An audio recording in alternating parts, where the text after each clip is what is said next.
கொங்கு மண்டலத்துல ஒரு பழமொழி இருக்குதுங்க. ஒன்னா சொந்த புத்தி இருக்கணும், இல்லைன்னா சொல்லு புத்தி இருக்கணும். சொந்தமா அறிவு இருக்கணும் யோசிக்கிறதுக்கு, சொந்தமா பேசுறதுக்கு நமக்கு தெரியணும், சொந்தமா கண்டென்ட் இருக்கணும். இல்லைன்னா யாராவது என் போன்றவர்கள் சொல்வதை கேட்கணும். ஏன்னா நான் ஏன் என் போன்றவர்கள் சொல்றதேன்னு சொல்றேன். இன்னைக்கு ஒருத்தன் உட்கார்ந்து எழுதி கொடுக்குறான், அதை விட்டுருங்க. ஏன்னா இவருக்கு சொந்தமா எழுத தெரியாது, அதை விட்டுருங்க. நான் தான் இதுக்கு முன்னாடி ஒரு இதுல சொல்லியிருப்பேன், ஸ்டாலினுக்கு எடப்பாடி பழனிசாமிக்கு என்ன வித்தியாசம்னா, சரியா எழுதி கொடுத்ததை தப்பா படிச்சா அது ஸ்டாலின், சரியா எழுதி கொடுத்தது தப்பா படிச்சா ஸ்டாலின், தப்பா எழுதி கொடுத்தத மிகச்சரியா படிச்சா அது எடப்பாடி பழனிசாமி.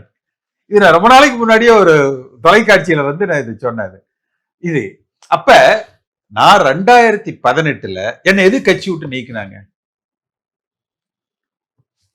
பாரதிய ஜனதா கட்சி என்பது நம்முடைய கூட்டணி கட்சி, அண்ணா திமுக என்பது ஒரு திராவிட கட்சி. நம்ம திராவிட சித்தாந்தத்துல நம்ம கட்சியை நடத்தணும். மாநில அரசாங்கம் நடத்துவதற்கு மத்தியில் இருக்கிற அரசாங்கத்தினுடைய ஒத்துழைப்பு தேவை. அப்ப மத்திய மாநில உறவுகளோடு நம்ம அதை நிறுத்திக்கணும். கட்சி என்று வருகிற பொழுது நாம் திராவிட சித்தாந்தத்தில் பயணிக்கணும், இந்துத்துவ சித்தாந்தங்களை நாம் ஏற்றுக்கொள்ள கூடாது சொன்ன சொல்லிட்டு அரை மணி நேரத்துல என்ன கட்சி விட்டு நீக்கி விட்டாங்க. இன்றைக்கு ஏன் சேர்த்த மாட்டேங்கிறாங்க? ஏன்னா பாஜக எதிர்ப்பாளர்.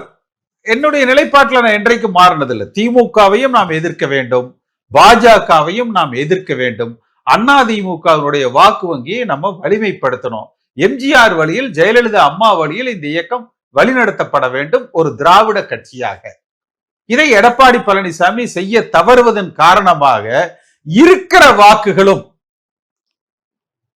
அடித்து சிதறடிக்கிற வேலையை இவர் செய்யறாரு. தமிழகத்தில் பாஜக வேரூன்றுவதற்கு, வளர்வதற்கு இவர் அடித்தளம் அமைத்து கொடுக்கிறார், தன் தோளில் சுமக்கிறார்.